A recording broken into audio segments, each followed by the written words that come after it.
back to Small Ball. We are live. We're live on a Tuesday. So, as I notify the world, I'm going to get one thing out of the way. Okay? Let me know if the audio is good or bad or, somewhere in between. But obviously, it's Tuesday, which means that yesterday was Monday, which means that we should have had a show yesterday. So, here's the problem with that. I forgot.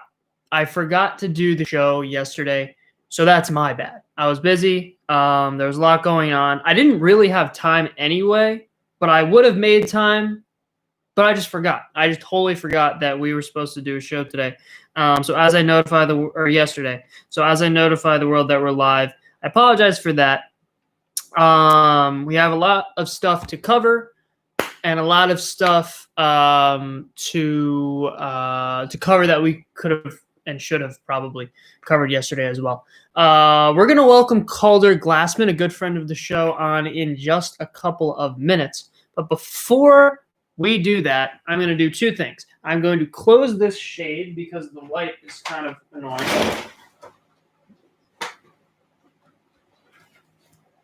Okay, cool.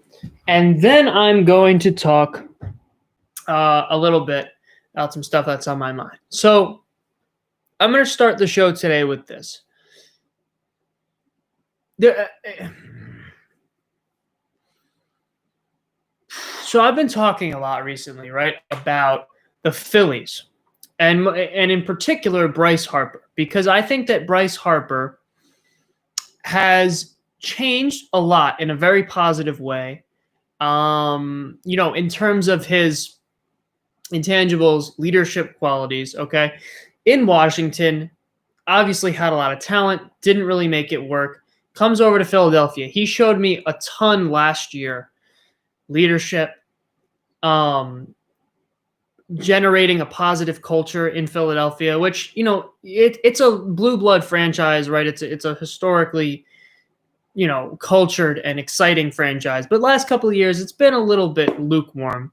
So he comes into Philadelphia, completely changes the culture, leads them to, a really strong regular season. And then in spring training this year, he continued to show me personally his leadership qualities, his intangibles. He was hustling. He was helping guys. He was saying the right things in interviews and things of that nature. So a couple days ago now in an inter-squad scrimmage, he calls out the Phillies organization regarding the JT Realmuto contract extensions, possible contract extensions. So there's two pieces to this too. The first piece is, I look at that, right? And he's wearing a JT jersey, right? He's calling out to the box office, showing his, his passion for his teammate JT, right? So I look at that and I say that's really not right becoming of a franchise player, right? This is your leader. It's a little bit odd, right, to call out the front office. But I thought about it, right? And I still think that it's a little bit, immature. It's a little bit just stirring, right, for no apparent reason. But it just kind of made me realize that this is just who Bryce Harper is, right? He's a passionate guy with passionate ideas, passionate opinions. And his heart is obviously in the right place, right? He's vouching for his star teammate, who's actually a better player than he is. And I think, it's pretty widespread. That opinion is pretty widespread. So he's advocating for his teammate and his organization to lock his teammate up long-term, JT, because obviously if the Phillies are going to make a deep run, they're going to need, their backstop back there. So it just kind of made me realize that if Bryce Harper is going to be that type of leader that I have said over the last couple of months that I think he now is becoming, it's going to look very different than it would, should that be another player, because he's just a different cat. He just goes about things in a different way. So I don't hate this sort of passion, right? I mean, I do think it's a little bit immature, like I said, and it's not the right way of going about it. but his heart is in the right place, and his ideas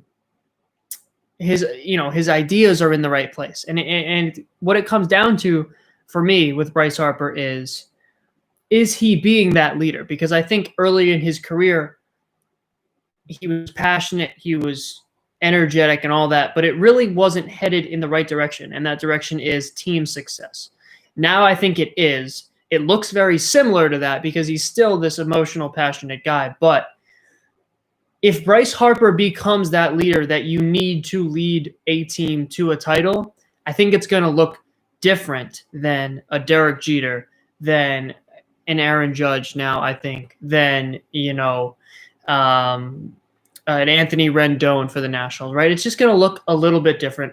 So I think he deserves another, just a little bit more leeway in that department.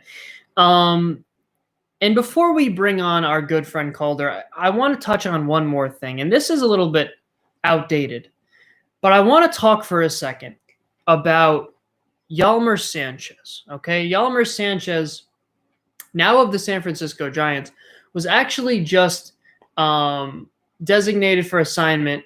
His major league contract was voided. And he's re-signed a minor league deal with San Francisco. Now, San Francisco last couple of years really struggling a little bit. So what they do isn't really that relevant, right? Because they're not trying to win anyway. But Yolmer this past offseason was actually released, let go, a tenured player on contract, let go by the Chicago White Sox. Okay? I've been beating this nail into the wall for months now about the White Sox, okay? And this is very telling, okay?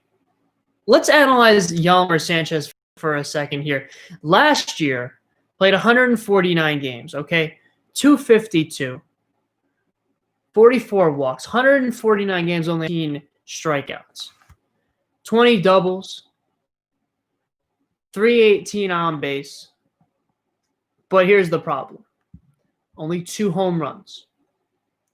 That's, obviously quite a bit lower than what you'd expect from, an everyday player. 416 assists led all second basemen last year, but only 2 home runs. 2018 led the league in triples. This is why the White Sox are not headed in the right direction like a lot of people think. A lot of people are jumping on this White Sox bandwagon because they have big name, big power, big potential guys all over the place, right? They bring in Mazara even to add, a little something to the fire, but Moncada, Robert, Jimenez, Lucas Giolito on the pitching side. Now they add Yasmani Grandal. So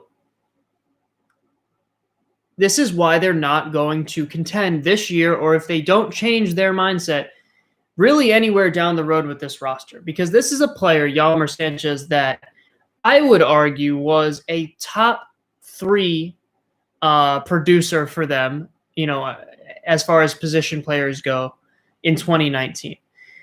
But this 2 in the home run column is such a dark spot, a dark mark on his resume because of this new, and it's not even that new anymore, but this modern way of analyzing players, right? And you would say, right, these GMs, somebody with no power. I mean, let's just call it what it is, right? No really power to speak of for Yolmer Sanchez. Cannot be on a major league roster, cannot produce at the major league level. And it's very telling to me that they would let a guy like Yolmer Sanchez go, one of the best base runners in all of Major League Baseball, the best defensive second baseman last year, at least statistically speaking, consistently a 250, 260 hitter, led the league in triples in 2018. He can run, he can defend, no nonsense. It's very telling that they're looking to replace a guy like that with more of the same guys who have not been producing, right? last 2 or 3 years, they've been trying to develop these young, big-time power bats with little to no defense, little to no base running ability, little to no contact in a lot of instances as well. And they're continuously not producing, right? Jimenez, Robert, all these guys, Mazara even, are productive players, but they're not coming into their own and producing at the level that a lot of people hope that they would.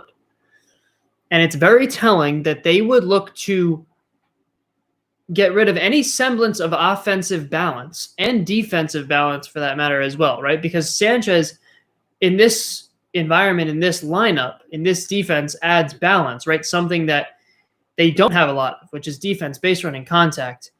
And they look to double down on what they already have, which is already not working. I really don't see the Chicago White Sox contending this year at all. A lot of people have them as the favorites in the AL Central. I really don't see that. I think they'll be under 500 this year. It is what it is. That's that's just what we're dealing with right now. So I really don't, and it's tough because I want to root for them, right? But it's just I'm good. Glad to be on. Awesome. Calder and I have a lot to talk about. So Calder, before we get into our little game here in a little bit, I want to talk to you a little bit about a couple of things that are on my mind. So I look at Bryce Harper, right? And he from an intangible leadership standpoint, last couple of years, he's been up and down, right? He's had some good moments. He's had some questionable moments. I see him now in Philadelphia becoming that leader that they need, that they're depending on to contend for titles. But there's still this element of some immaturity, right? A little bit of questionable decision-making on his part. What's your take on the whole Bryce Harper situation? Do you think that he can be the face of a championship team, the leader of a championship team, or does he have to change his mindset a little bit to make that happen? Yeah, I mean, in terms of the maturity, I think we've seen him come a long way from where he was with, the Nationals. He was obviously kind of childish at times with the Nationals, as he said. I think he's getting better. I don't think he's to the point where you look at him as being like an Aaron Judge type character or someone like Anthony Rendon, even who led the Nationals to a championship last year, with that good supporting cast. But I think for Harper, though he's not exactly someone you want leading a franchise like the ideal person. I think the fact that he's come so far from where he was in the early years with the Nationals, coupled with the fact that it really seems like he wants to be a leader in Philly and that he likes that city, he loves his teammates, loves the fans, and he wants to lead that team to a championship. I think honestly his maturity levels and him as a character aren't going to play nearly as big a role as how that roster develops. I think will the Phillies win a World Series in the next 5 years, next 6-7 years with that roster? I mean, in my opinion, I just don't think they have the tools to do it. But if I'm wrong, and if they do, I wouldn't be shocked if Bryce Harper was leading the charge there. For sure. Yeah, I mean, I'm rooting for him at this point because a lot of people kind of turned against him, right? He became, obviously, he just became the stereotypical overrated player, so much so to the point that I think now he's even a little bit undervalued. So Calder, I look at the Chicago White Sox, and I've been talking about this over and over, time and time again now. And, they let Yolmer Sanchez go in the offseason, which is obviously, it's a pretty benign move, right? I don't think it's going to make or break this team, but it's just, it's an example. It's a small example of the bigger picture here in Chicago. And I don't think they have nearly the balance. I don't think they have nearly the defense or nearly, the culture even at this point to contend for a championship because like I said, this team isn't right. This has been an exciting young team for a while now, but it's not really picking up any speed. It's not really gaining any momentum or excitement. So Calder, this roster as is, because it doesn't seem like they're in a hurry to make any big time moves anytime soon. It seems like they're going to roll with this squad. I know you're pretty high on the White Sox, so do you think this team could contend for? I mean, certainly, even a championship, but even a playoff spot this year? I mean, personally, I think with the tools they have, you look at their roster, look at their rotation. I mean, there's definitely room for improvement there. I'm not sure really if they have the money to make those huge improvements.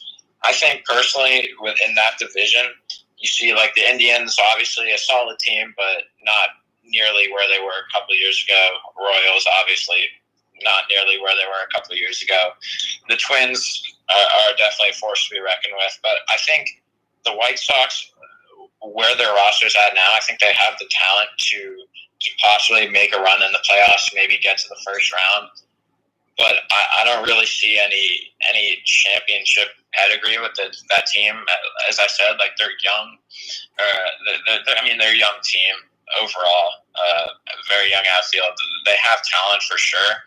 But when you think of the White Sox, I mean, you look at that roster, you don't really see anybody that can lead that team in the playoffs. Through a tough series against a great team like the Twins or the Yankees or the Astros. Talked about those kind of really stacked, all around kind of complete American League teams.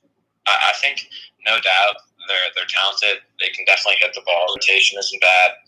I think they can, as I said, I think they can make a run at the playoffs, but I think they just don't have anywhere near the talent to be able to beat the Yankees, Astros, Twins in a 7-game series, much less do that 3 times in the playoffs. Yeah, well, I certainly agree. And we talked right in the NFL and the NBA about, chemistry, fits. It's not just a collection of talent. And in baseball, obviously, I think it's less so about fit and more so about a collection of talent. But there are so many other factors that just get overlooked and that don't get the attention that I think they deserve. And I do see a lot of talent here in Chicago and a lot of potential, a ton of potential. But I just don't think all these, all these big time young power bats with, marginally productive defense fit that well together. And I think Grandal adds a lot of balance for sure. But I think that, continuing to go down this road, it just doesn't seem like it's paying off. So, Calder, we are going to play a little game here in just a little bit. But before we do that, off the top of your head, I did my final preseason predictions last week. Off the top of your head, you have to, if you were a betting man, you have to pick right now, who is your 2020 world champion? 2020 world champion. I mean, that's tough for me. I've kind of flip-flopped in the last couple of weeks. There have been some moves, some players opting out, some players potentially opting out. That kind of affects it. I mean, right now, I think I obviously have some bias being a New Yorker, but I think I have to go with the Yankees. You talk about a team that's kind of been so close yet so far, not being able to get over the hump with the Astros in these last couple of years. Obviously the Red Sox in 2018, but I think this team is not only hungry, but I think they have probably the best roster they've had in the last 4 years where they've been competing. The addition of Garrett Cole is obviously huge for them. Will he be kind of the force he was with the Astros? That's one question. But I think, no matter how he performs, he's obviously going to be a huge piece.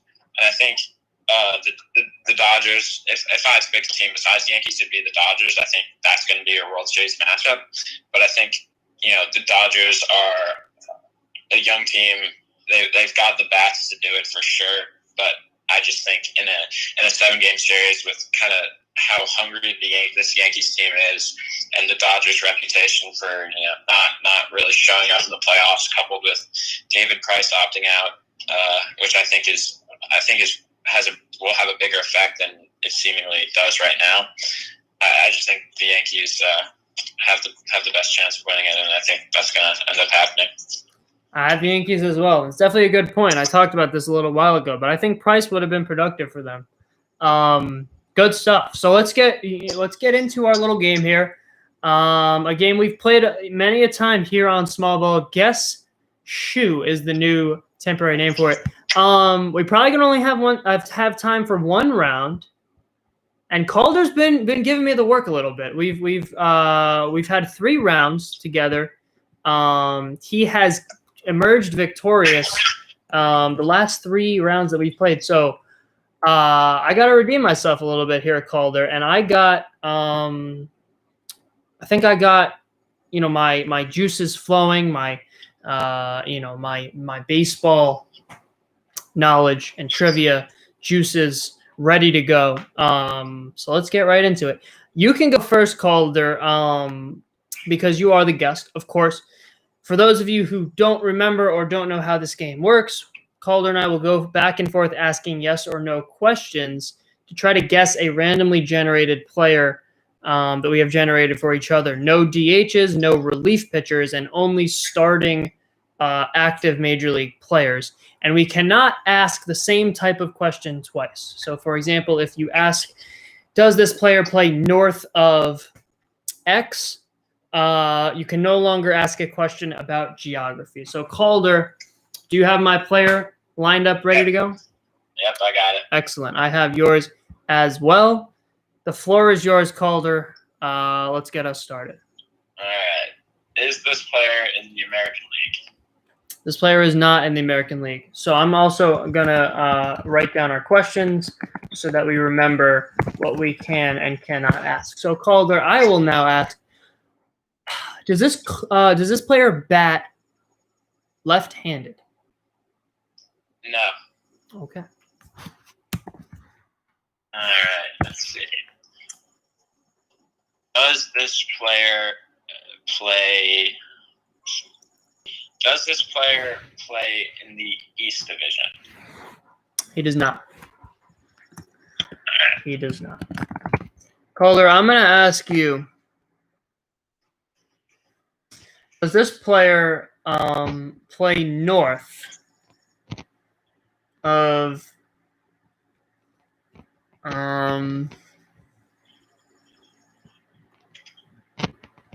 I'll say of Topeka, Kansas? Let me check to make sure. Sure. Yes, they do. Excellent. All right, let's see. Does this player play in a Western time zone? Yes, he does. All right. Calder. Okay, so he bats right-handed. He plays north of Topeka, Kansas. Calder, was this player on a playoff team in 2019? No, he was not. Okay. Did this player's team go above 500 last year?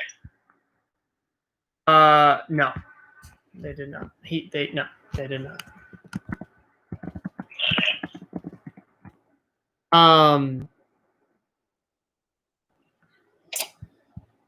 Okay.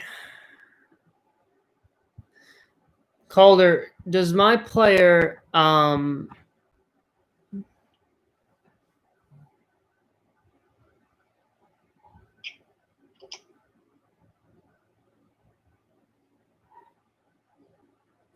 is my player an infielder? It depends. No, Is he a first, second, third, or shortstop? No, they don't. Okay. Okay. They're not a starting infielder, no. Got it. Does your team have orange in the logo? No.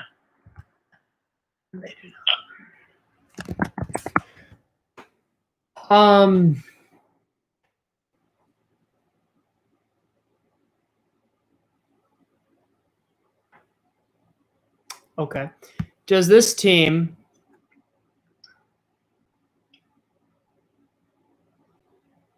play, or does this player's team play, let me think, in one of the Eastern divisions? No, it's not. Okay. Is my player an infielder? Yes.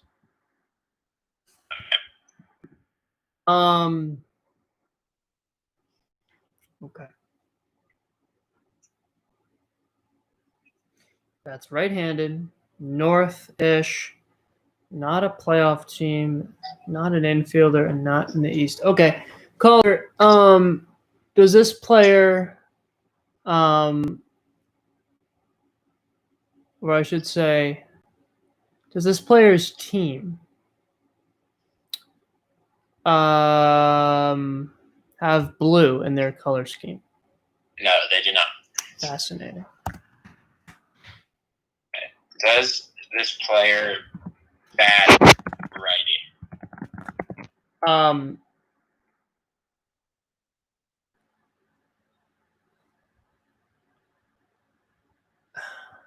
Yes.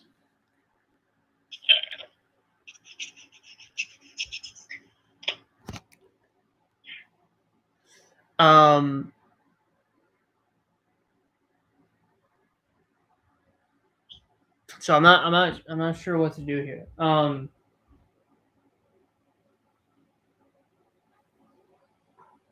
Okay, I'll say yes. I'll say yes.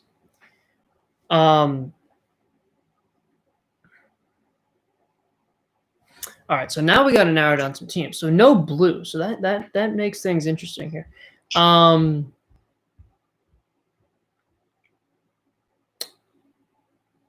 Okay.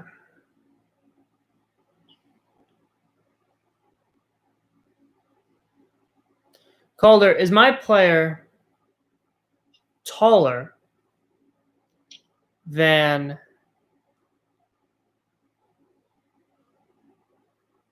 6'1.5"?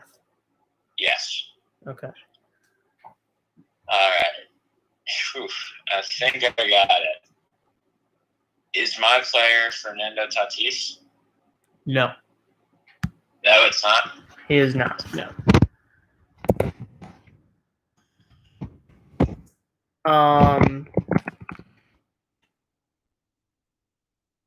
Okay. I'm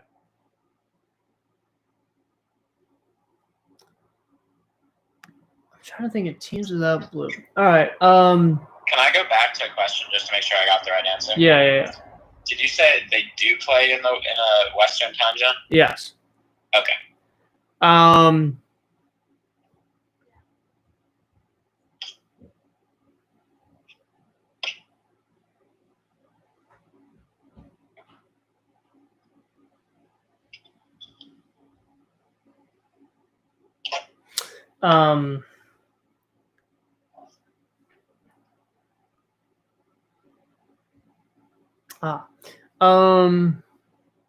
Righty stick.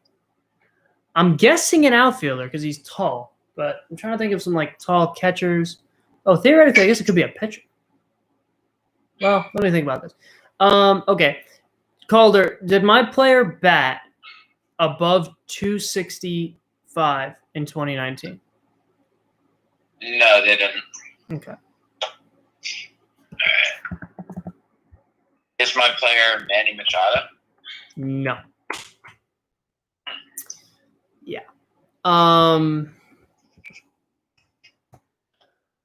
Huh. Well, let's.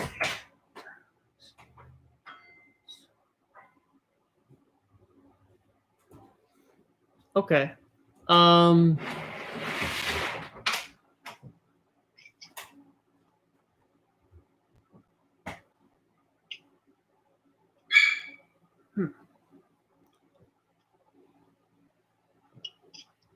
All right, I'm thinking pitcher here. But that could send me down the wrong path. All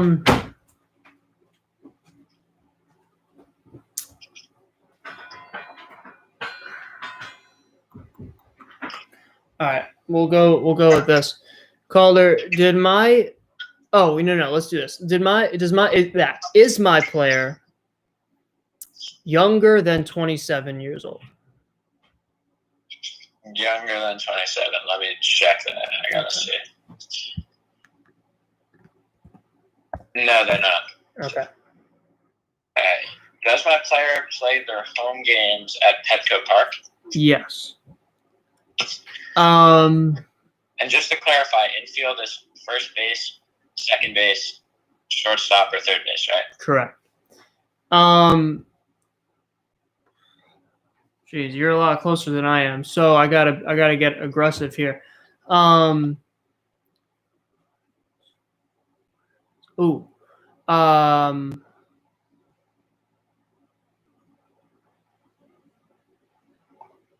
Okay. Does my player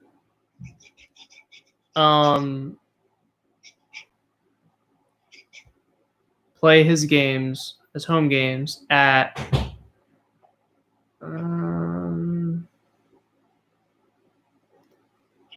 I'll say PNC Park? Yes. All right. Is my player Jurickson Profar? Jurickson Profar is the correct answer. Calder, another victorious showing here in Guess You. So congratulations, Calder. I didn't know what to do when you said righty because he's a switch hitter. But he does bat righty. But obviously, if I would have given you a lot of information there. If I said sometimes, so I wasn't really sure what to do, but technically the answer would be yes. So that's what I went with. But yes, it is Jurickson Profar, the second baseman for the San Diego Padres. And I guess if I get it on this one, I would, theoretically tie. So I'm gonna say, is my guy Chris Archer? No, your player is Jacob Stallings. That's unfortunate. Yeah, so I don't know why I was thinking pitcher. How tall is Jacob Stallings? Because most catchers probably got to be under 6'1", right? But 6'4". Oh 6'4". Wow. Okay, so I didn't know he was that big. But when you said taller than 6'1.5", obviously catcher was still in play there. But I just thought I would have some better chances if I went the pitcher direction. But Calder does it again. He's owning me right now in Guess You. So congratulations, Calder. I got to step up my game for sure. I think you're just better than me at this point, but I got to figure that out. Narrowing it down very, very quickly as well. I wasn't even close. I mean, I think eventually it probably would have taken me another 3, 4, maybe even 5 guesses to get that one. So congratulations again. Very good performance there. Thank you. Of course. So that's going to do it for Calder tonight. So thanks again for coming on the show. Really appreciate you. Appreciate your time. And have a good one. Hope to have you back on soon. All right. Yeah, thank you. Peace. So that was Calder Glasson, everyone. Good time. Good friend of the show. Always a lot of fun having him on. Dang, I just can't beat him. He's just too strong for me right now. But it is what it is. It is what it is. So here's the thing. Today's Tuesday, right? And I know what you're thinking. Tuesday, top 10. But then I know what you're thinking after that. You're thinking that we're done with Tuesday top 10s because we finished every position, and I said that I'm not doing DHs. But that would be incorrect. We're still doing Tuesday top 10s. We're just not doing the positional top 10s anymore because we finished them. But every Tuesday, we are going to have a Tuesday top 10, whatever that may be. So we've been doing top 10 of shortstops and then center field, whatever the case may be. So we're going to continue with that. excuse me, we're gonna do some really interesting stuff, and we have another one coming a little bit later in the show. Before we get to that, though, a couple more things on my mind. So the news broke, I think it was today, it might have been yesterday, that Buster Posey is not going to play in 2020. And I've said a couple of times that I think the Giants are the worst team in baseball right now. I expected them in the 162 game season to finish last. 60 game season changes things, but in my estimation, they're still the weakest team in the league, right? I mean, it's there's some coaching deficits. There's some, definitely some pitching deficits. Now without Posey, they don't even have their leader to hold things together. I think this is going to be a complete mess, and I just thought that was worth touching on. But, this Giants organization, it's odd to me because there are some organizations in baseball like the Giants and many others, not many, but there are a few others that it's just hard to imagine them being really bad for a long period of time, right? The Yankees, the Red Sox, the Dodgers, I would say the Giants, I mean, the Phillies were pretty bad for a stretch there, but I would even maybe consider the Phillies in that group, that are just too well run, too much culture, right? Too strong of a fan base to really struggle for a long period of time. Also, a lot of resources, right? San Francisco, the Yankees, Dodgers, Red Sox, big time payrolls year in and year out. So I think it's really telling that the Giants, second overall pick 2 years back in Joey Bart, and this year as well. And now they're just, I think, the weakest team in the game. And I think that just speaks to their front office. They're making some weird moves. They're not moving off of their older players, who aren't producing anymore. Brandon Crawford's been struggling. Brandon Belt has been struggling. Buster Posey is not the player he once was and doesn't appear to be able to catch a full season anymore. So they're not really tearing it down. They're not really doing anything to support those players that they are keeping. So, in my view, I just think this comes down to mismanagement, in the front office. And I think that this fan base deserves better. I was at AT&T Park for a game. I think it was maybe 2 years ago. That's an incredible fan base, incredible stadium, incredible organization.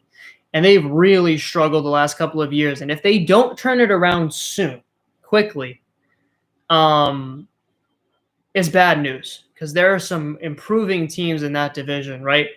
The Dodgers, if they're able to hold on to Mookie, obviously. The Diamondbacks are improving rapidly. The Padres, everybody knows what their farm system and young talent looks like. If the Rockies decide to tear it down, let's say at the deadline this year, they'll be way ahead of the Giants in that department as well. So the Giants got to do something quickly. And I don't really think, obviously, they have an option to try to contend this year. So I think they're going to have to tear it down. And they're going to have to do it soon because these players are not going to have a lot of value. I mean, Brandon Crawford, for example, it was only 2 years ago that you could probably get 2 to 3 promising prospects for him. Not excellent top of the line guys, but legitimate prospects. Now I would be, surprised to even see them get one, really solid, strong prospect for him. So I think they've been mismanaged. It's surprising, right? Picture these franchises, right? The Giants, the Yankees, the Dodgers. It almost seems like they're immune to those, absolute rebuilding, just no, potential of winning anything, stretches, right? The Yankees haven't had one since the 80s. The Red Sox haven't had one. I can't even think of a time when the Red Sox, maybe in the 1920s, right? And the Dodgers, of course, right? And I thought that of the Giants as well, but they have been severely mismanaged last couple of years, and it's disappointing. And then the other piece of news is Yasiel Puig finally found a team for 2020. He will sign with the Atlanta Braves. I like the deal. This is another character they're bringing in, high energy, a lot of character they're bringing into an already young and inexperienced, organization and clubhouse. But I like the move. I think, there's not a lot of risk. I think he's still a very good player. I think he is a good fit for the role that they're most likely going to be fitting him into as, a platoon guy, a defensive, replacement even a little bit. I think if he can, obviously he's not really going to, I don't think he should start anywhere in that lineup. But I think if he can adjust himself and, grow into that role a little bit, I'm not sure if he will be able to, but if he can really embrace that role, I think he's a really good fit. I think he's a big time clutch hitter. I think he's a really good fit for, a bench bat. He hit 267 last year, I believe.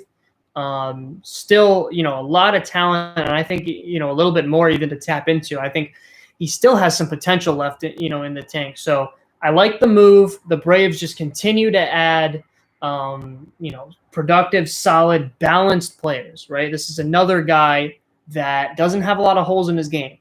So, if he can really embrace that role, right? Like last year they brought in Billy Hamilton, who, up until last year was an everyday, very productive player. And they had a very specific role for him as a pinch runner, defensive replacement.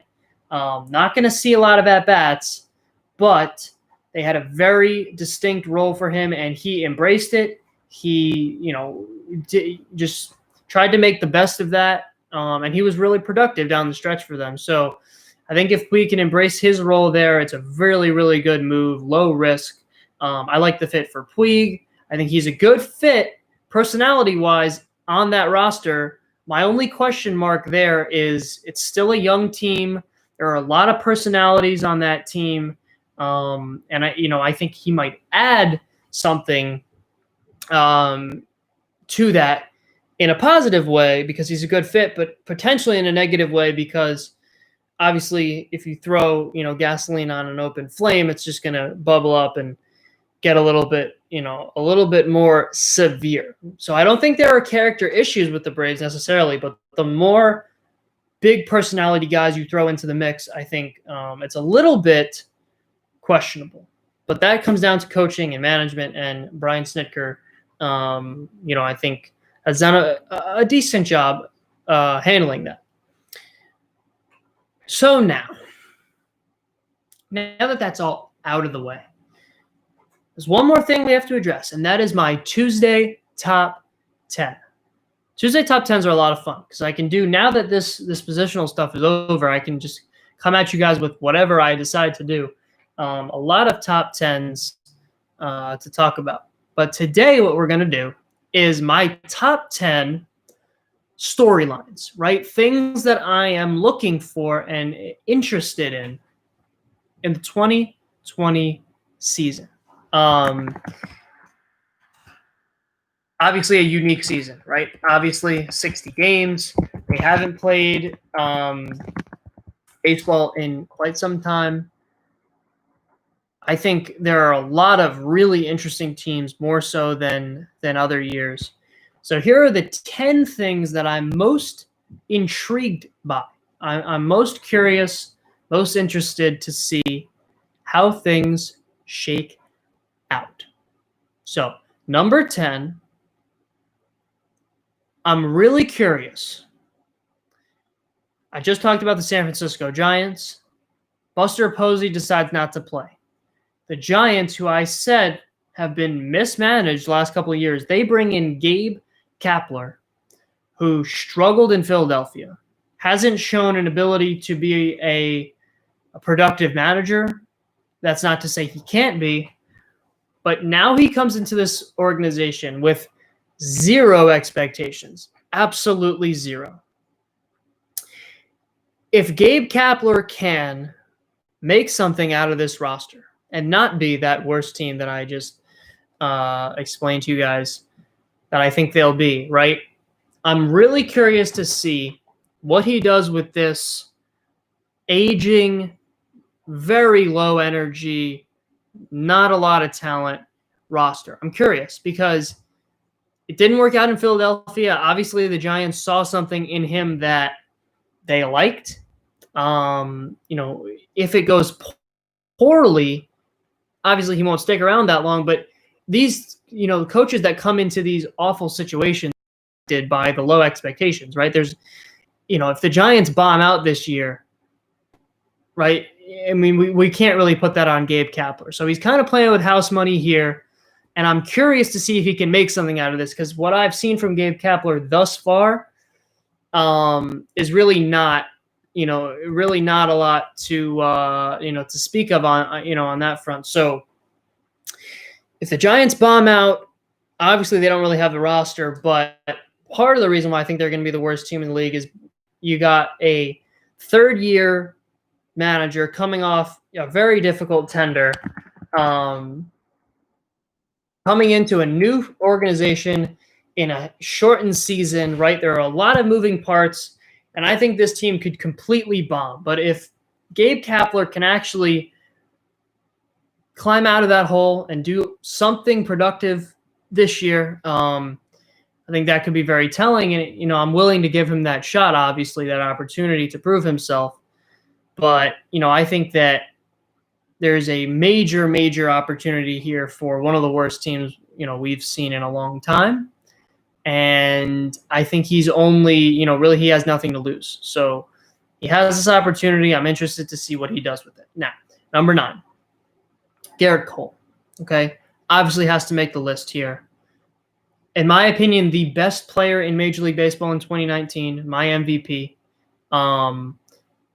It comes into the biggest brand in American sports, in my opinion. A lot of guys struggle in that environment, right, in those circumstances. But I still think, it's tough. I still think he's the most talented arm in the league.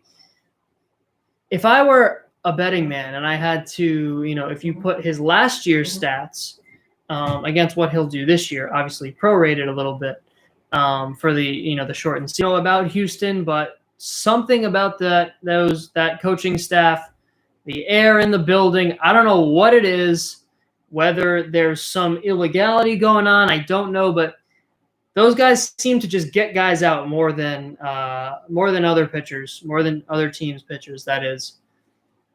Is it coaching? I don't know. Is it something illegal? I don't know. But whatever the case may be, he doesn't have that now in New York, unless it's something that he learned and he can carry with him. But I'm interested to see if he's still that guy, and I'm not sure he will be. Like I said, I would bet on him if I were a betting man.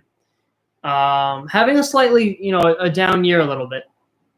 Also, obviously, bigger expectations coming off of the whole scandal, right? People don't know, obviously there isn't a lot of blame in his direction, but don't know to what extent he was involved. So I'm curious to see if he can maintain, I would say, even like a top 3 guy in the league, right? As far as starting pitchers go.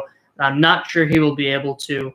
I would guess not, but I'm really curious to see if he does. And in that same vein, number 8, I'm really, really curious to see how Hyunjin Ryu will fare this year. Now, Hyunjin Ryu led the league in ERA in 2019, signed a big free agent deal, comes into Toronto, extremely young roster, the youngest team in 2019 by average age.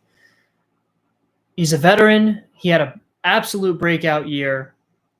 I was kind of expecting him to regress throughout the whole season. At some point, sort of return to his old shape, but he just gets people out. He's just, last year, I think over the course of his career, he's been one of those guys that is very refined, really good command, really good understanding of how to pitch and how to get guys out, and can have really dominant outings. But when his command just isn't there, can kind of get bombed a little bit. And last year, there were not a lot of instances where that was the case.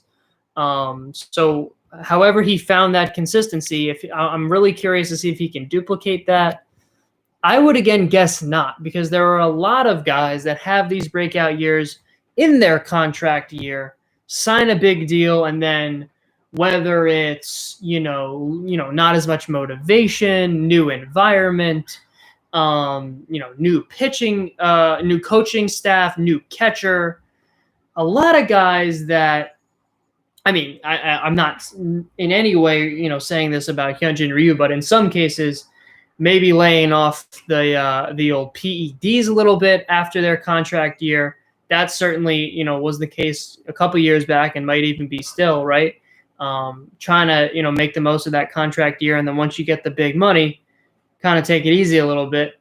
But whatever it is, there are a lot of factors, and I think it was really, really cool to see a non power guy, right? A more finesse, command, pitchability, refined guy dominate the league last year, and I'm rooting for him. I really, really am, and I'm curious to see if he can duplicate it in 2020. And he only has to do it over a 60 game season if they don't make the playoffs. So he has an opportunity there. But yeah, number 7.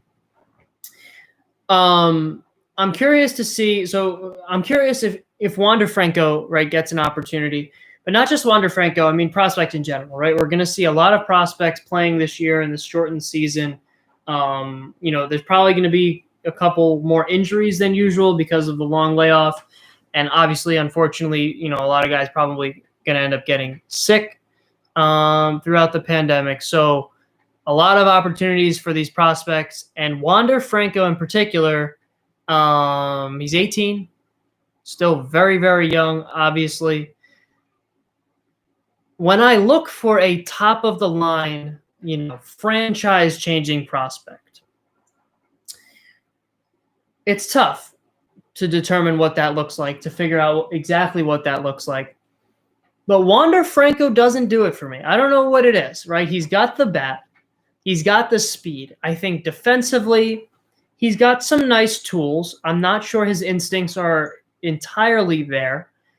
I think his power comes from more effort than, natural raw power. And I think, as he faces better pitching, as he has to make adjustments, talked about this on numerous occasions, that might diminish a little bit, and he might have to choose between power and contact. In an ideal world, he has more raw power than I think, and he doesn't have to make that choice. But I don't see him as a franchise-changing player. I see him as a very good player. I'm really fascinated to see this year just start the clock on him, right? Because he's good. I think he will absolutely perform very, very well when he first comes up. And the people are going to be like, oh, Wander Franco, right, blah, blah, blah, blah, blah. And then I think it's going to take, like it does with most guys, 3 to maybe even 4 years to really understand their full potential after they have to make their first round of adjustments. Because anybody can come in, well, not anybody, but a lot of guys can come into the big leagues and take what they've been doing and dominating with in the minor leagues against guys that have never seen them before and make something happen, right, and really produce. This is what happened with Gary Sanchez, what I believe to have happened with Miguel Andujar. And then once they have to make their first round of adjustments, when pitchers adjust to them and they have to adjust to the pitchers, does anything in their game, particularly offensively, take a hit, right? In Gary Sanchez's case, when pitchers learned how to pitch to him, when he wasn't getting to hit comfortably, when he had to make those adjustments, he had to choose between a more efficient, more mechanically sound swing and a little bit less power.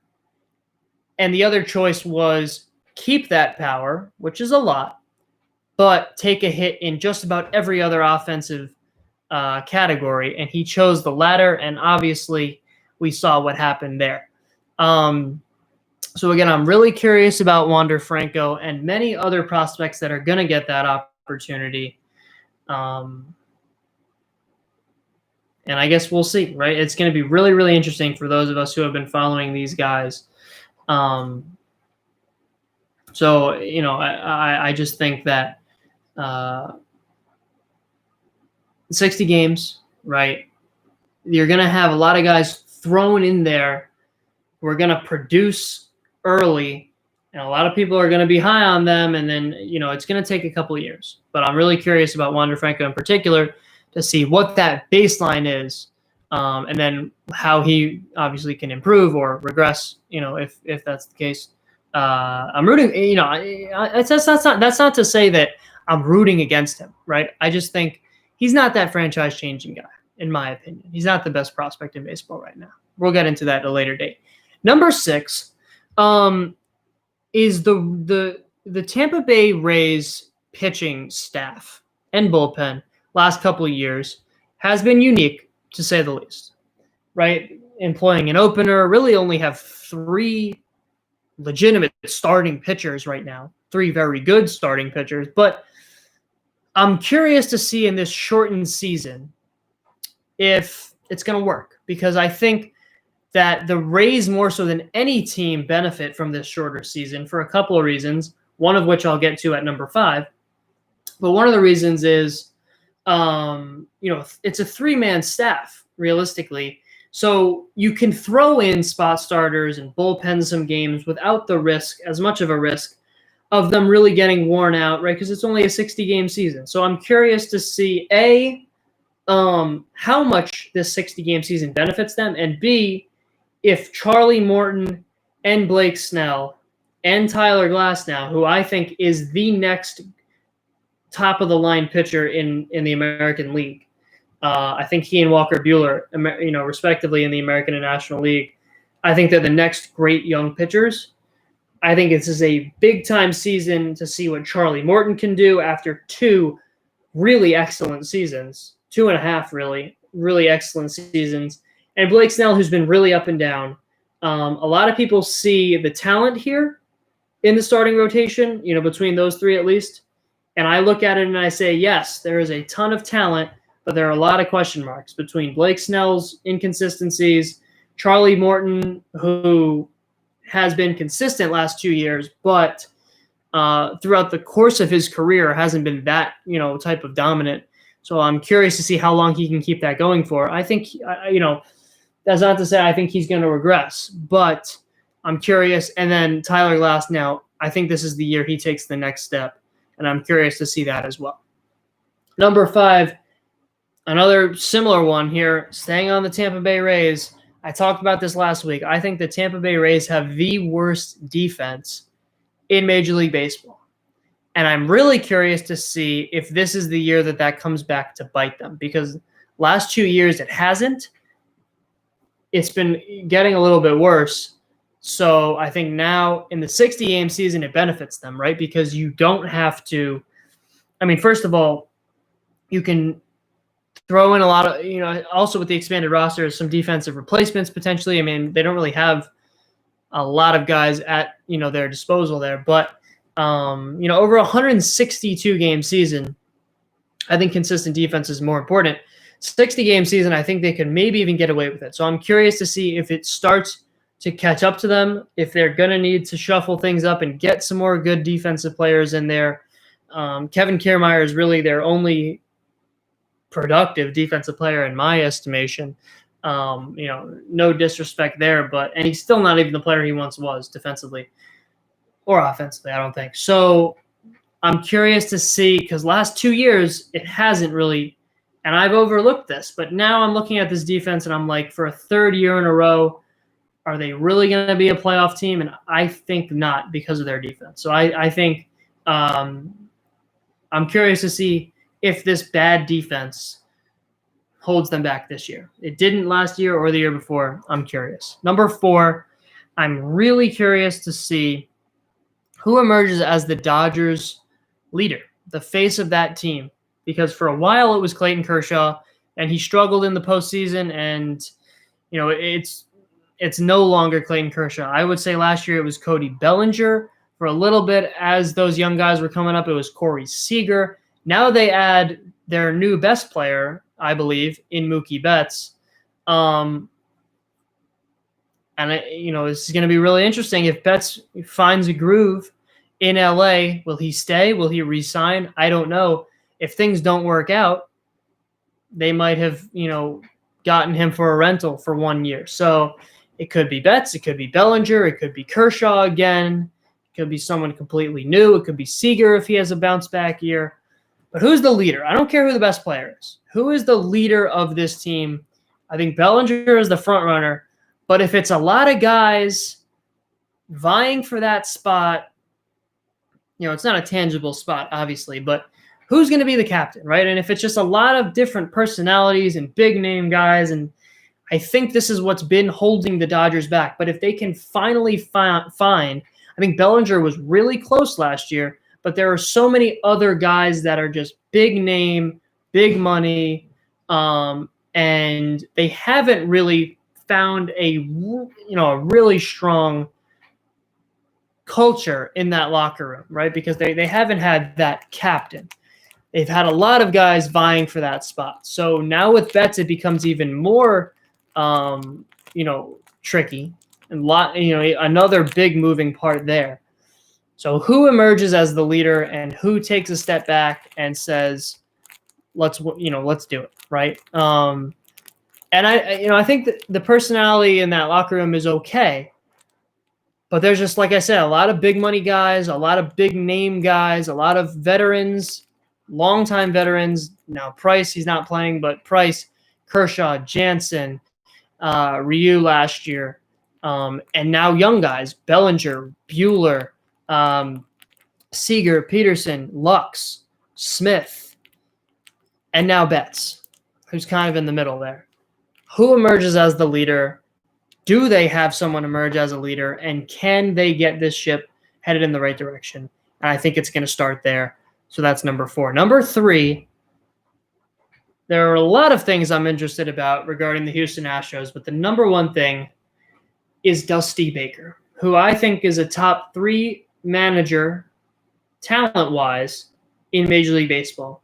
I'm really curious to see if he goes in a more modern direction or if he stays true to his, traditional way of managing. I don't know. It seems like he's willing to go either way. Can he get this culture? Because you think about it, the Astros have an opportunity here where in a season of 162 games with fans, that would have been a mess. I think we can all understand that. Can Dusty Baker now, with this opportunity of no fans, shorter season, can he get this organization back on track and back to where they believe they can be? And obviously the talent is there. I think they're talented enough to win a title this year. But with all these factors, it's going to be really tough. So, I'm curious about Dusty Baker as it pertains to the Astros. What can he do with them? But I'm also even more curious, coming back into Major League Baseball, is he traditional? Is he analytical? What's his approach? And does it work? So that's number 3. Number 2, everybody's curious about the Toronto Blue Jays. And I am as well. I'm particularly curious how they fare in their AL East games this year. I don't think they're a playoff team at all.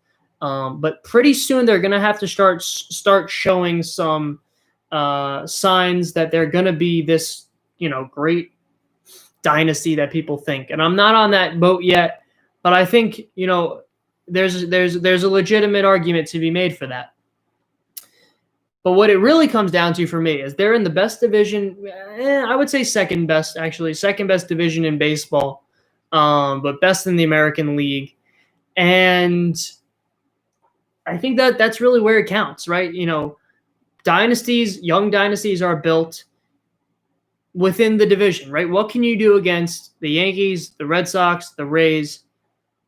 Obviously you got to take care of business against Baltimore too, but these are, the Yankees and the Red Sox for sure, not so much the Rays, but big time franchises who are going to be good. Like I said, they're going to be good for years to come, right? They're not going to be terrible. And the Rays are very good as well. So what can the Blue Jays do with this young roster, youngest in the league last year, against the Red Sox, the Yankees, the Rays, at this point? What can they show us this year? I'm not ready to jump on this Blue Jays bandwagon. I'm not even that close. But a lot of people are ready. And what can they show against? And they're going to play the NL East too, but I'm specifically looking at what can they do against their division? What is this going to look like next couple of years? Because there's talent here, but if they don't get a little bit more balanced, a little bit better coached, and these players don't start developing quickly, are they still the fourth best team in this division? And at this point, I think it's clear that they are. And I don't see any of those three teams really collapsing anytime soon unless the Red Sox decide to completely tear it down. So I'm curious to see. Again, I don't think there's a lot of expectations. There are a lot of expectations for them this year. In my book, at least, I don't think they're a playoff team. But can they start to show those signs against those three teams in their division this year? Voice crack there. That's number 2. And number 1, the Braves add Yasiel Puig. I am 100% in on the Braves. As far as their rebuild, their direction, they're there.